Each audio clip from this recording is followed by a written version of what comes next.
Something that is brought up constantly nowadays is white privilege. What is it? Who does it apply to? And what should be done about it? Well, after many years of undercover tactical espionage action, I believe I finally found the proof I need to expose the truth about modern-day white privilege.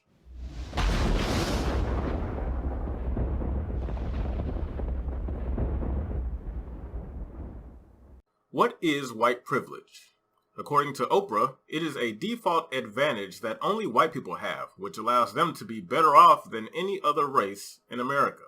I've traveled, and as white people, we even the poorest of the poor, I feel still has a leg up.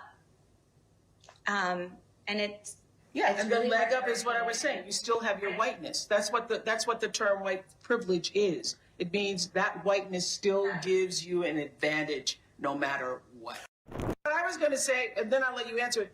White people, there are white people who are not as powerful as the system of white people, the caste system that's been put in place, but they still, no matter where they are on the rung or the ladder of success, they still have their whiteness. So, going by her logic, any white individual, no matter what their position in life, they are currently outperforming me at every possible level when it comes to privilege. Nah, not at all. Not at all. All you don't have to get up. You don't have to get up. I spent 9 years in bed just because I was white, and they just fucking hilarious. I made more money then than when I worked. That's how great it is to be white. It's so fucking easy. And thank God for people who aren't white, who've never been white, to tell me what it's like to be white. It's fucking awesome. And I just didn't feel it, you know? I wish I'd have had some white privilege, dude. Sign me up. But I didn't have it, man. It was just poor black kids, poor white kids, man. And my poor black friends would always be like, man, look what you did to us. And I'm like, dude, do you think I would do all that shit to y'all and then move right next door, bro? Yeah, you can tell this is a pretty garbage take on the concept of privilege, especially coming from somebody who built their entire career off of hard work, dedication, and perseverance. Oprah Winfrey is one of the richest women in America. Not the kind of person I would expect to hear this from. Now, let's compare this pep talk to that of Elon Musk, a rich white man who attributes his success to hard work, dedication, and taking risks. When my brother and I were starting our first company, instead of getting an apartment, we just rented a small office and we slept on the couch. And we showered at the YMCA, and we're so hot up we had one computer, so the website was up during the day, and I was coding at night, 7 days a week, all the time.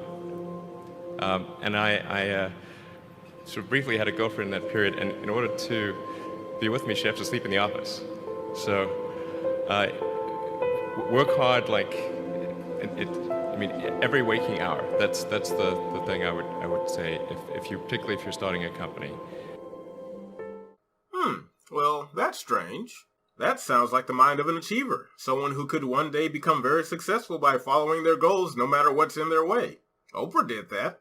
Yet, after becoming very successful, she's all of a sudden convinced that race plays an integral role in developing that privilege. Sorry, Oprah. It can't be white privilege if you, as a black woman, also share that privilege. It's the most difficult job on the planet. Oprah's not even a mother. How the fuck would she know? Well, what about who it can apply to? People nowadays often assume that someone is a beneficiary of white privilege if it sounds like they're doing very well in life.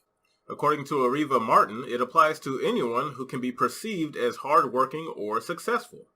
Being an award-winning civil rights attorney, I could only assume that she can spot white privilege from a mile away.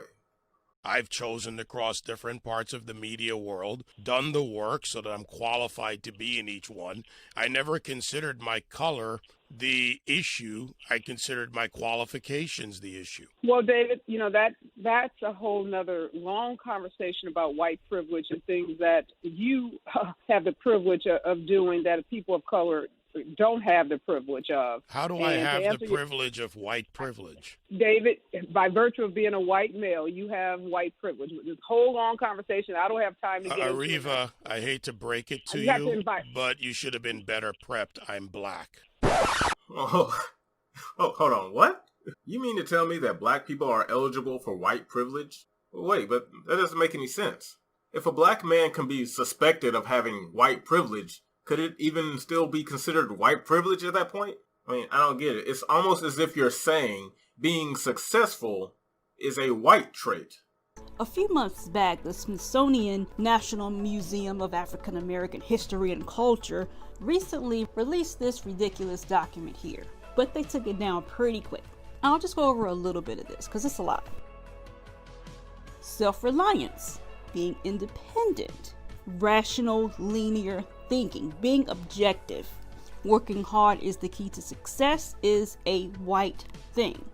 Work before play, that's a white thing. If you didn't meet your goals, you didn't work hard enough, that statement is a white people thing. No one else is allowed to think that. It's also considered white to have or to want a nuclear family. And this is a mother, a father, and some children. Now, that's just insulting. Associating every positive aspect of success as a byproduct of white culture? Now it makes perfect sense why Ariva Martin thought David Webb was a white man. He sounded successful. By the way, I want to give a special shout out to Erica's channel, Politics with Erica.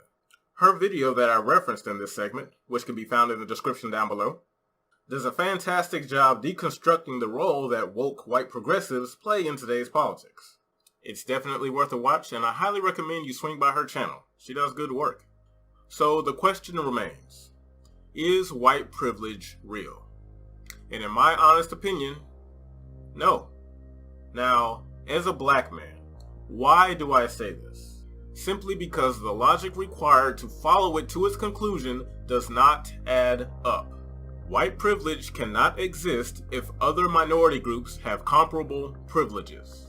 Other minority groups cannot be accused of having white privilege if said privilege is only exclusive to whites. The phrase white privilege is, by design, meant to suggest that there exists a set of privileges that is unobtainable by any other racial demographic, despite the fact that there is generations worth of evidence that prove otherwise. Does this sound familiar to you at all? The phrase ideological subversion, what do they mean by it? Ideological subversion is the slow process which we call either ideological subversion or active measures, активные мероприятия in the language of the KGB, or psychological warfare. What it basically means is to change the perception of reality of every American to such an extent that despite of the abundance of information, no one is able to come to sensible conclusions in the interests of defending themselves, their families, their community, and their country. So what does this mean? Why do so many Americans believe that white privilege is a real thing? Well, the answer is simple. White privilege only exists in the minds of those who choose to believe it exists. Well folks, that'll do it for today's video on white privilege. What are your thoughts on the topic? Leave a comment down below, you know I read them all. As always, if you like what you see here and want to see more, feel free to leave a like, share, and subscribe. Also, don't forget to follow the Immortal Afro Omega Facebook page for more information on future uploads. I thank you very much for watching. This is Immortal Afro Omega, and I'll see you on the next upload. Peace.